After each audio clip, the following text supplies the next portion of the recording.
Topic ہے ہمارا توازن تجارت. توازن تجارت. اچھا اب یہ کہ توازن تجارت کیا ہے؟ Balance of trade. کسی ملک کے باشندوں اور دوسرے ممالک کے باشندوں کے درمیان ایک مخصوص عرصہ میں مرئی اشیاء کے لین دین کے ریکارڈ کو ہم کہتے ہیں توازن تجارت. کہ ہم دو ممالک کے درمیان جو تجارت ہو رہی ہے اور جو اس کا حساب کتاب ہم لکھیں گے، ریکارڈ ہم ریٹن فارم میں جب اپنے پاس رکھیں گے تو اسے ہم کیا کہتے ہیں؟ توازن تجارت. ٹھیک ہے.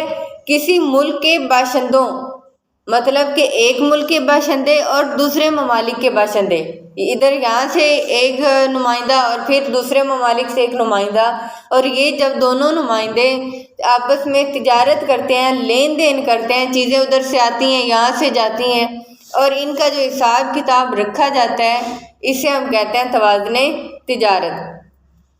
اس میں اب ایک ٹرم یوز ہوئی مرئی اشیاء. ٹھیک ہے. تو اب مرئی اشیاء کیا تھی؟ جو نظر آنے والی چیزیں ہیں، جو فزیکل ایگزسٹنس رکھتی ہیں، جن کو آپ ٹچ کر سکتے ہیں اور جو ویٹ رکھتی ہیں، وزن رکھتی ہیں، ان چیزوں کا لین دین جو ہے وہ ان کے ریکارڈ کو آپ کہتے ہیں توازن تجارت.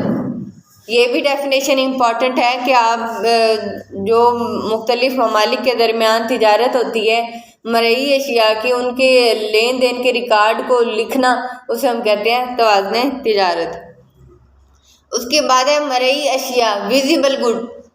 مرئی اشیاء سے شاید آپ کو نہ آئیڈیا ہو، لیکن ویزیبل گڈ سے آپ کو تھوڑا سا آئیڈیا ہونا ہی چاہیے کہ ویزیبل چیزیں جو نظر آنے والی چیزیں ہوتی ہیں. ٹھیک ہے. تو مرئی اشیاء سے مراد وہ اشیاء ہے جن کو دیکھا اور چھوا جا سکتا ہے. یہ اشیاء وزن اور حجم بھی رکھتی ہیں، مثلاً گندم، چاول، کپاس، چینی، مشینری ادویات وغیرہ.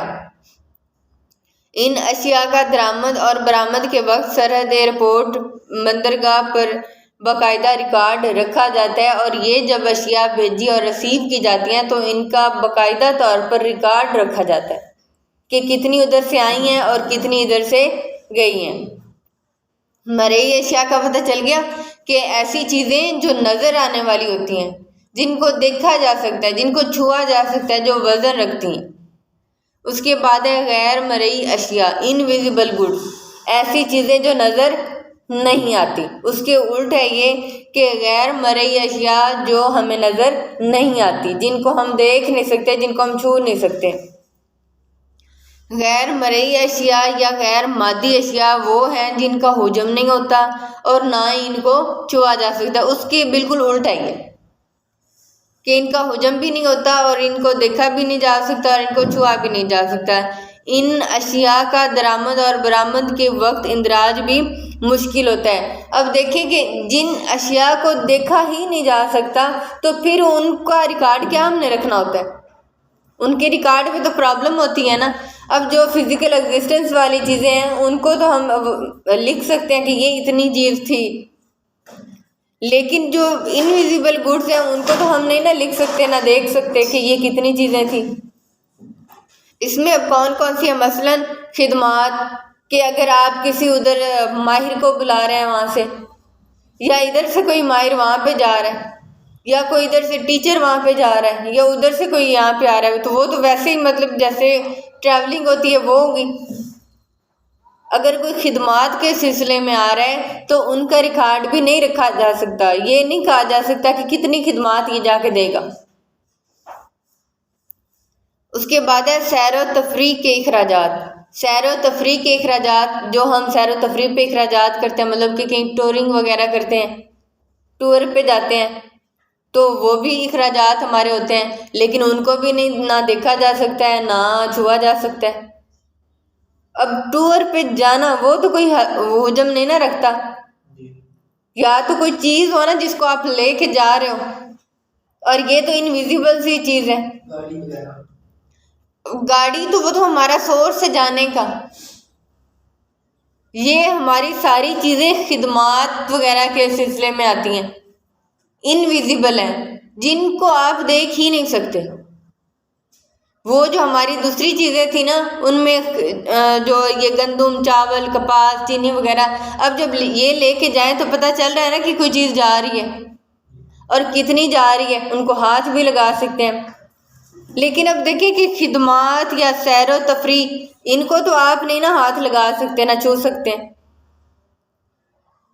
اب جو اگر خدمات ہی آپ کو مل رہی ہے، کوئی ٹیچر آپ کو پڑھا رہا ہے تو اس پڑھانے کو تو آپ نہیں نا دیکھ سکتے۔ یہ تو ایک فیلنگ ہوتی ہے جو آپ نے بس فیل کرنی ہوتی ہے، مینٹلی سیٹسفیکشن ہوتی ہے، ان کو آپ دیکھ نہیں سکتے۔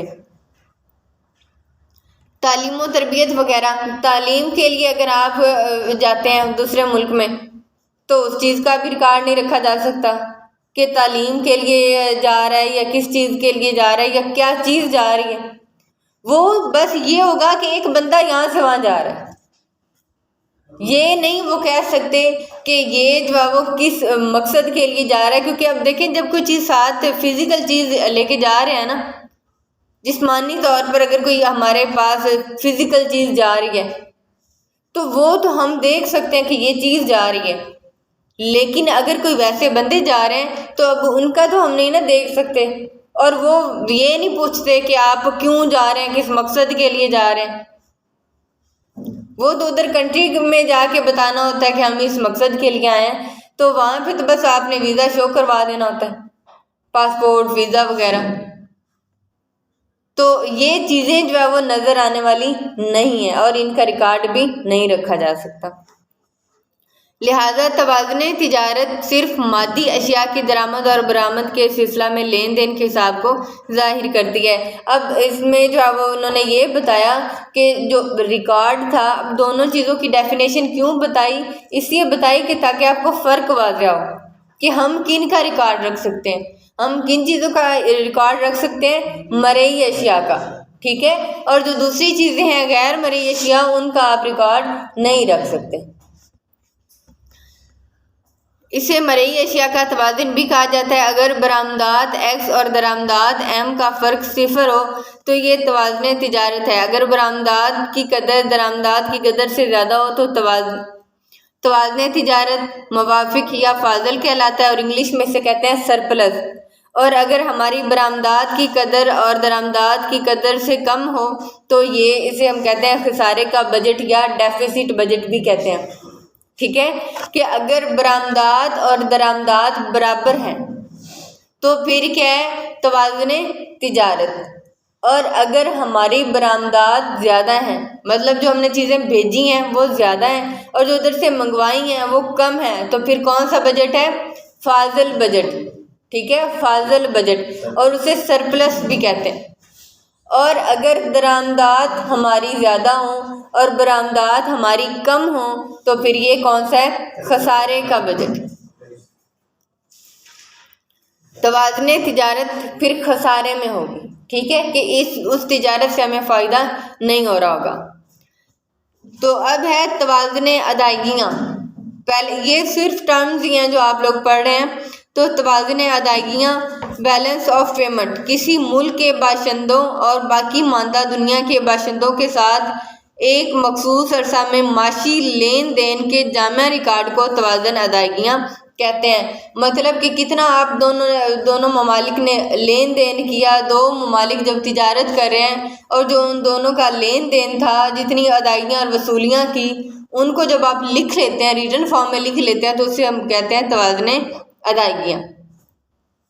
اس بات کی سمجھ لگی کہ کسی ملک کے باشندوں اور باقی ماندہ دنیا کے باشندوں، مطلب کہ ایک ملک کے باشندوں اور دوسرے ملک کے باشندوں کے درمیان جو تجارت ہوئی تھی، اس کے جو لین دین آپ نے کیا، اس کے ریکارڈ کو ہم کہتے ہیں توازن ادائیگیاں۔ توازن ادائیگیاں یہی ہوتی ہے نا کہ ہم نے کتنے پیسے دیے یا کتنے لیے، تو ان کا جب ریکارڈ آپ رکھتے ہیں تو اسے کہتے ہیں توازن ادائیگیاں۔ اور توازن تجارت کیا تھی؟ کہ جو دو ملکوں کے درمیان تجارت ہوئی، مرئی اشیاء کا جو لین دین تھا، اس کے ریکارڈ کو ہم کہتے تھے توازن تجارت۔ آگے ہم نے مرئی اشیاء پڑھی کہ جو نظر آنے والی ہوتی ہیں، جو حجم رکھتی ہیں، غیر مرئی اشیاء جو نظر نہیں آتی، جو حجم نہیں رکھتی۔ اور اب توازن ادائیگیاں کہ جو لین دین تھا کہ آپ نے کتنی جو اب ادائیگیاں کی، کتنی وصولیاں کی، ان کے ریکارڈ کو ہم کہتے ہیں توازن ادائیگیاں۔ اس لین دین میں مرئی اور غیر مرئی اشیاء شامل ہیں، اور اس لین دین میں دونوں چیزیں شامل ہیں، ٹھیک ہے، کیونکہ اب دیکھیں اب بات ہو رہی ہے پیسے کی، پہلے ویسے ریکارڈ رکھنے کی بات ہو رہی تھی، لیکن اب بات ہو رہی ہے کہ آپ نے کتنی ادائیگیاں کی ہیں، کتنی وصولیاں کی ہیں، تو اب یہ دونوں چیزیں شامل کریں گے، ٹھیک ہے۔ مائنڈ میں رکھنا ہے کہ جو توازن تجارت ہے اس میں صرف کس کا ریکارڈ رکھا جاتا ہے؟ مرئی اشیاء کا، لیکن جو توازن ادائیگیاں اس میں دونوں کا ریکارڈ رکھا جاتا ہے۔